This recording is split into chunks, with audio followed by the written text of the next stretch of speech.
इसलिए bell icon पर click करना न भूलें। महाभारत में श्लोक आता है, आहार भयम मैथुनम, आहार भयम निद्रा मैथुनम च सामान्य में तत् पशुभिर नराणाम। यानी आहार कहते हैं भोजन को, भय कहते हैं डर को, निद्रा कहते हैं सोने को, और मैथुनम माने हम जो संतति उत्पत्ति करते हैं, बाल बच्चे वंश वृद्धि करना, ये चार तो पशु भी और जीव जंतु भी करते हैं। फिर मनुष्य क्यों श्रेष्ठ बताया गया है? वो भी तो यही कर रहा है ना।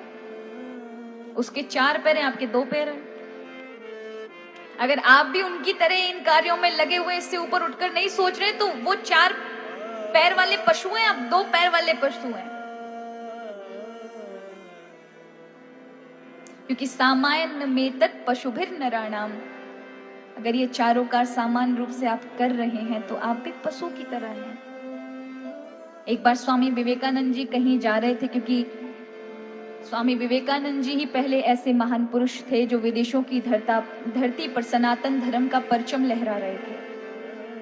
तो उस समय ये प्लेन नहीं हुआ करते थे, तो जहाज से, समुद्री जहाज से यात्रा कर रहे थे।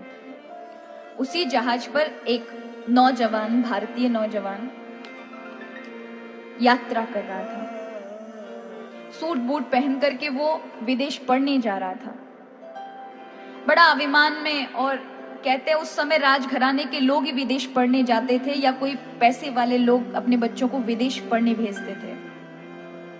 उसको बड़ा अभिमान, अपने सूट बूट में बैठा हुआ था, भारतीय विरासत संस्कृति से बिल्कुल अपरिचित, जिसको भारत का कोई संस्कृति का इतना सा भी ज्ञान नहीं, बस अपने को ही, अपने पैसे को, अपने रुतबे को, और मैं विदेश पढ़ने जा रहा हूँ, इस भावना का उद्देश्य था उसके मन में। स्वामी विवेकानंद जी वहीं बैठे थे, गौर से देख रहे थे। नौजवान को देखकर उनके मन में प्रश्न हुआ कि इसे बड़ा गर्व है, चलो इसका गर्व थोड़ा ठंडा करके आते हैं। पास जाकर पूछा कि युवक, तुम कहाँ जा रहे हो, कहाँ से हो? उसने कहा, मैं भारत से हूँ स्वामी जी। अच्छा, क्या करने जा रहे हो? बोले, मैं इंजीनियर करने जा रहा हूँ। अच्छा, फिर क्या करोगे? बोले, वहां से इंजीनियर करके आऊंगा तो फिर भारत में आईसीए बन जाऊंगा। आईसीए कहते हैं, जो आईएएस आज बना जाता है, वो ब्रिटिश शासन में आईसीए हुआ करता था। वो उस पोस्ट को वो लोग इस नाम से बुलाया करते थे।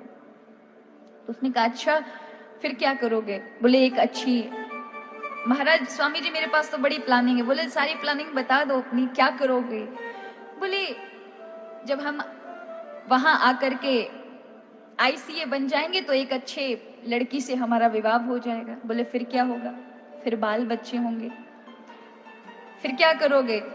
बोले, फिर मौज मस्ती का जीवन जिएंगे, अच्छी नौकरी होगी, पत्नी होगी, बच्चे होंगे, फिर आराम से सोएंगे, आराम से अपना जीवन गुजारेंगे। बोले, फिर क्या करोगे? बोले, स्वामी जी ऐसी कैसी बात कर रहे हैं, फिर क्या करेंगे? करना क्या है? फिर बच्चे बड़े होंगे, वो बीटेक करने यहाँ आएंगे, विदेशों से हम कमाएंगे, तो फिर उनको विदेश भेजेंगे पढ़ने के लिए, फिर वो हमारी तरह बनेंगे। बोले, तुम क्या करोगे फिर? बोले, हम रिटायर्ड हो जाएंगे फिर तब तक। बोले, फिर क्या है? फिर क्या है उसके आगे? बोले, फिर क्या है? फिर चैन की जिंदगी जिएंगे। बोले, कैसे चैन की जिंदगी जिएंगे? बोले, बच्चों के साथ रहेंगे। अच्छा, फिर उसके बाद? उसके बाद तो फिर मरेंगे महाराज, और क्या करेंगे? उन्होंने कहा, तो एक बात बताओ, तुम क्यों इतना समय बर्बाद करके, अपने माँ बाप का पैसा बर्बाद करने इस विदेश जा रहे हो? तुम्हें सोना है, चैन से खाना है, बालक बच्चे पैदा करनी है, तो तुम्हें इतना करने की, बीटेक करने की जरूरत नहीं है। तुम लौट जाओ। ये तो पशु भी करते हैं, वो भी खाते हैं ना। शायद आपसे ज्यादा उन्हें भोजन का सुख मिलता है। आप तो चांदी की, सोने की थाली में खा लो तो शायद अपने आप को गर्व महसूस कर लोगे, वाह जी वाह, मैंने इतना अच्छा भोजन किया, मैं तो चांदी के, सोने की थाली में खाने वाला इंसान। लेकिन आपसे ज्यादा पशुओं को सुख मिलता है। वो यहाँ मिट्टी से ही उगने वाली घास आदि को चढ़ते हैं, फल आदियों को खाते हैं, लेकिन उन्हें हमसे भोजन से ज्यादा सुख उनको है। हमें तो भोजन में देखना पड़ता है कि क्या नहीं खाना चाहिए, क्या खाना चाहिए। उनके लिए ये सब कुछ नहीं है। हमें तो देखना पड़ता है कि ज्यादा चीनी वाली खा ली ना तो डायबिटीज ज्यादा बढ़ जाएगी, ज्यादा चिकनाई खा ले तो कोलेस्ट्रॉल बढ़ जाएगा, ब्लड प्रेशर हाई हो जाएगा। ये सब देखना पड़ता है हम मनुष्यों को। हमसे ज्यादा सुखी वो कुछ भी खा लेंगे महाराज, और कोई कोई शुगर की टेंशन नहीं, कोई ब्लड प्रेशर की टेंशन नहीं। आहार भयम, उनको भी भय होता है, कोई अगर डांट दे तो बेचारे चले जाते हैं। एक सर्प भी भय खाता है मनुष्य से, एक बिल्ली भी बेचारी भय खाती है, सड़क से निकल गई तो 10 बार सोचेगी कहीं मनुष्य मार ना दे, और वही मनुष्य कहते हैं कि अब तो रास्ता काट गया, अब तो गड़बड़ हो जाएगी। बेचारी मनुष्य, वो बिल्ली भी सोचती है कि मनुष्य सामने खड़ा है, पता नहीं आज का दिन कैसे गुजरेगा, भोजन मिलेगा कि नहीं मिलेगा। उनको भी भय होता है। आहार भयम निद्रा, आप क्या सोएंगे? हम तो सोते हैं, लेकिन हमसे ज्यादा पशु आराम से सोते हैं महाराज। अरबपतियों से पूछो, उन्हें गोली खा खा कर निद्रा लानी पड़ती तो भी नहीं आती, और फुटपाथ पर जिनके पास कुछ होता नहीं वो खर्राटे भर के सो रहे होते हैं, चैन की नींद ले रहे होते हैं। पैसों वालों से जाके पूछो ना कि आप कमा क्यों रहे, तो वो ये कहेंगे चैन से आराम करने के लिए, कि कमा कर फिर चैन से जिएंगे। और उनकी चैन की, जो भगवान ने फ्री फंड की एक चैन दिया था नींद, वो भी चली गई। तो कहते ना कि पशु उससे ज्यादा अच्छे से निद्रा लेते हैं। भयम मैथुनम चय, आप क्या संतान पैदा करोगे? उनकी कंपटीशन भी नहीं कर सकते हो महाराज। आप तो एक पैदा करेंगे, वो 4-4 6-6 एक बार में कर देते हैं।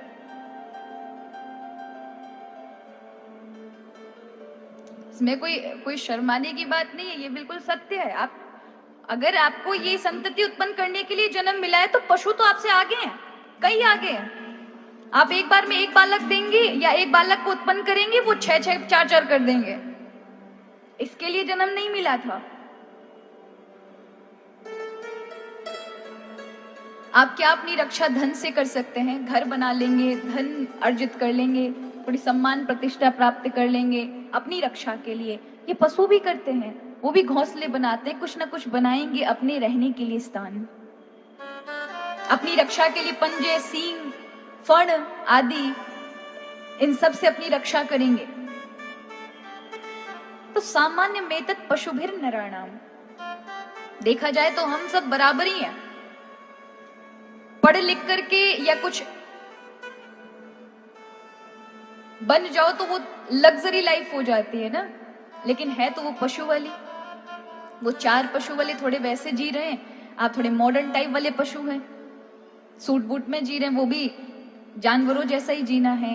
लेकिन इस जीवन में यदि कहा शास्त्रों ने, शुक्ति सुधाकर में एक मंत्र आया, एक श्लोक आया जिसमें लिखा था, ये शाम न विद्या न तपो न दानम, ज्ञानम न सीलम न गुणो न धर्म, ते मृत्युलोके भूमि भार भूता मनुष्य रूपण मृगाश्चरन्ति। अर्थात जिसके जीवन में न विद्या है, न तप है, न दान है, न ज्ञान है, न शील है, न गुण है, न धर्म है, ऐसे मनुष्य कहलाने लायक नहीं है। वो जानवर से भी नीचे हैं, वो भूमि के ऊपर भार है, क्योंकि भगवान ने उन्हें एक अलग बनाकर भेजा था, लेकिन वो उसी कैटेगरी में जी रहे हैं जिस कैटेगरी में पशु हैं। हमें भगवान ने ये बुद्धि केवल और केवल इसलिए नहीं दी कि आप 10 का 5 करो, 5 का 16 कर लेना और 16 का फिर 100 कर लेना। हमें बुद्धि दी थी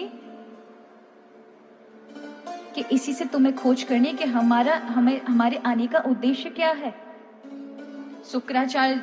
श्री शंकराचार्य जी कहते हैं, कस्त्वम को हम कुत आयात कामे जननी को में ताता इति पर भावय सर्वम सारम विश्वम त्वक्ता स्वप्न विचारम भज गोविंदम गोविंदम भज मूढ़मते।